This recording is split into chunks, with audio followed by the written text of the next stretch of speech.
Saudariku yang terkasih dalam Tuhan kita Yesus Kristus. Kalau kita membaca Injil, membaca kutipan dari Injil, dan Injil itu menceritakan mukjizat Yesus Kristus, penyembuhan dari penyakit ini itu, dalam hati seringkali tidak takjub dan heran lagi. Sudah terbiasa mendengar kekuasaan Yesus yang luar biasa itu. Dengan kata lain, kutipan Injil itu tidak membawa perubahan ataupun transformasi apapun pada diri kita. Kita tetap saja sama baik atau sama jelek daripada sebelumnya. Tetapi kalau kita perhatikan benar-benar apa yang diceritakan dalam Injil, setiap mukjizat yang dibuat oleh Yesus selalu membawa perubahan. Tidak hanya bahwa orang itu sembuh dari penyakitnya, yang lumpuh berjalan lagi, yang sakit sembuh, yang bisu mulai berbicara lagi, yang kerasukan setan menjadi sehat kembali, dan seterusnya. Tetapi juga ada perubahan dalam sikap dan tingkah laku mereka. Minimal dikatakan dalam Injil bahwa orang itu lalu memuji dan memuliakan Tuhan. Memang benar, ada juga orang-orang yang tidak berubah sama sekali. Seperti ketika Yesus menyembuhkan 10 orang kusta dan hanya 1 yang kembali dan berterima kasih kepada Tuhan.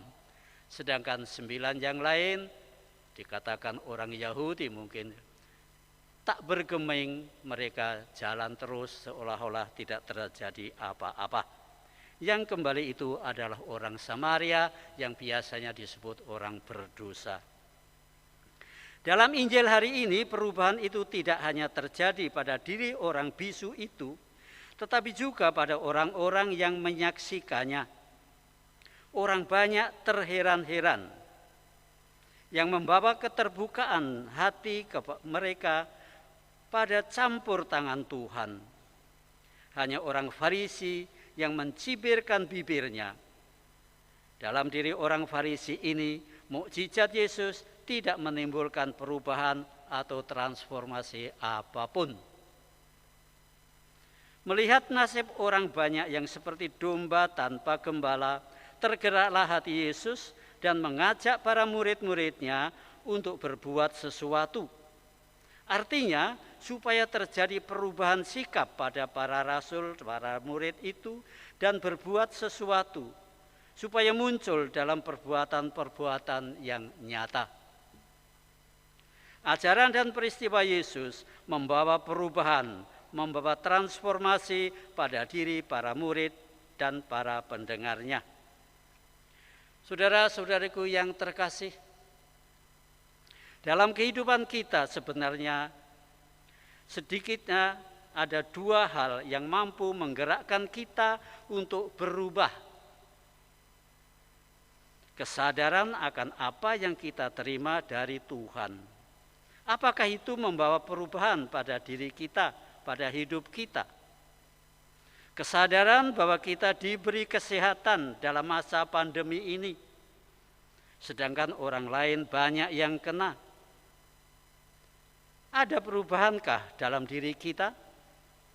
Banyak orang biasa-biasa saja, malah membanggakan diri. Saya memang kuat, tidak apa-apa. Lalu hidup biasa, tidak pakai masker, cuci tangan juga malas, enggan, tetap saja begadang bersama teman-teman yang lainnya berkerumun. Bahkan malahan mempersalahkan orang yang kena itu dengan mengatakan salah sendiri, kenapa tidak hati-hati? Ini seperti orang Farisi dalam Injil tadi, hati tidak tergerak untuk membantu orang lain, hati tetap dingin terhadap sapaan Tuhan. Ini yang pertama. Yang kedua ialah kita tergerak dengan peristiwa itu untuk membantu orang yang menderita, berkekurangan. Tetapi hendaknya bantuan kita itu pun dapat menyebabkan terjadinya perubahan pada orang-orang itu minimal, atau pada orang yang mengetahuinya. Saudara-saudariku yang terkasih, hari-hari ini kita kok merasa bahwa diri kita ini, hidup kita ini sungguh dikelilingi oleh penyakit dan kematian. Bisa juga dikatakan penyakit dan kematian terasa begitu dekat dengan kita, malahan semakin dekat, melebihi hari-hari yang lalu, masa-masa sebelumnya. 3-4 minggu yang lalu, misalnya, kita sudah merasa senang bahwa gereja ini semakin penuh kembali, kendati prokes tetap dijalankan secara ketat benar. Orang sudah mulai berani pergi ke gereja pada hari Minggu. Tetapi kemudian virus corona ini merebak kembali lebih dahsyat dari sebelumnya. Ada sedemikian banyak orang terpapar COVID-19 sehingga banyak rumah sakit sudah kewalahan.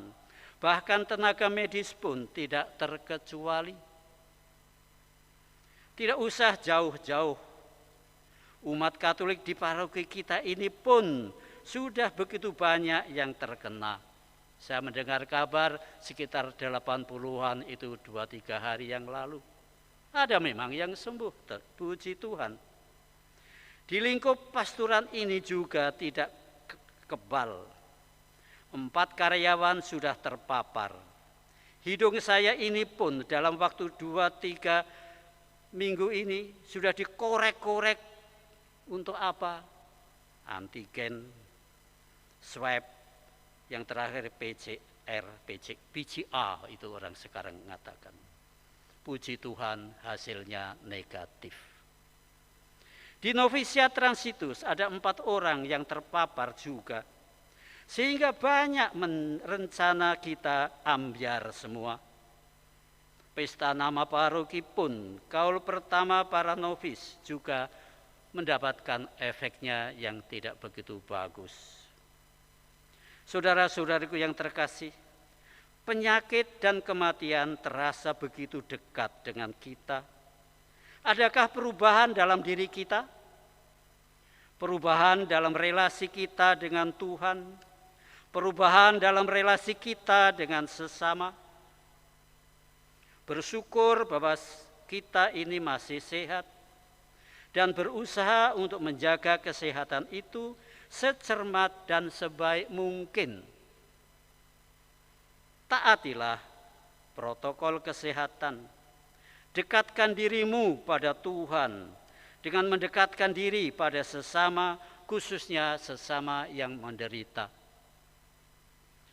yang terpapar virus corona ini. Umat kita itu memerlukan bantuan. Sudahkah saya membantu? Dengan doa tentunya sudah kita jalankan setiap kali. Tetapi dengan bantuan nyata, dengan bantuan yang konkret, apakah sudah saya kerjakan?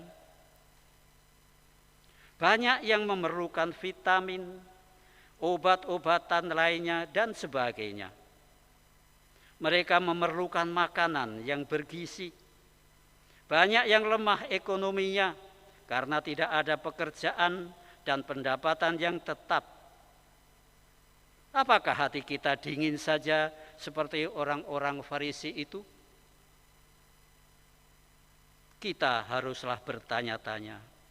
Tuhan membiarkan COVID-19 ini pasti ada maksudnya. Apa gerangan maksudnya itu? Marilah kita cari bersama-sama dalam kehidupan kita sehari-hari.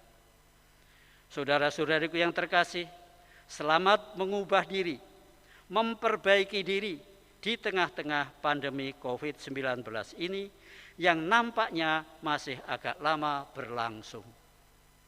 Saudara-saudariku yang terkasih, selamat berjuang.